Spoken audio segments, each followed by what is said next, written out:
ഇന്നെൻ്റെ ചോറ്റുപാത്രം. നീ എൻ്റെ ചോറ്റുപാത്രം. ടോമിയുടെ പ്ലേറ്റ് അല്ല.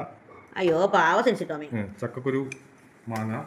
ഇതിനോട് എന്തൊരു കോമ്പിനേഷൻ? ചക്കക്കുരു മാങ്ങയോടുള്ള കോമ്പിനേഷൻ തോന്നുന്നു. ഇന്നൊരു സ്പെഷ്യൽ വെറൈറ്റി ആയിട്ടാണ് ബീഫ് ഫ്രൈ. Beef fry.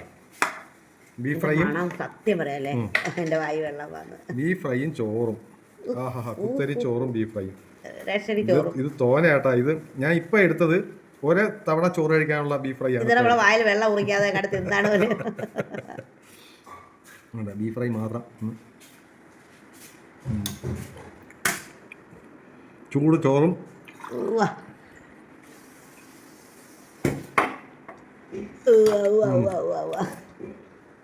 പൊളി പൊളി പൊളി. എല്ലാം പീസുകളാണ്. കണ്ടപ്പോളെ ഒരു കൊതി. സൂപ്പർ. പോളെ മാസം ഇതൊരു 4 മാസമൊക്കെ പുറത്ത് തന്നെ ഇരുന്നോളും. പിന്നെ നമ്മൾ മഴ സമയത്താണ് ചെയ്താ, അതുകൊണ്ട് ഈ മഴ സമയമായതുകൊണ്ട് പ്രിസർവേറ്റീവ് ഒന്നും ചേർക്കാതെ ചെയ്യുന്നുണ്ടേ ഒരു പേടിയുണ്ട്. എന്നാലും ഫ്രിഡ്ജ് വെച്ചാൽ ഒരു 5 മാസമൊക്കെ സുഖമായിട്ടിരിക്കും. നല്ലെണ്ണയിലാണ് ചെയ്യുന്നത്. കുരുമുളകിൻ്റെ ഒക്കെ ഒരു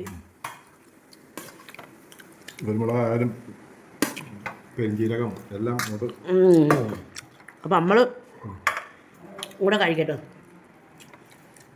okay, super super. Bye bye.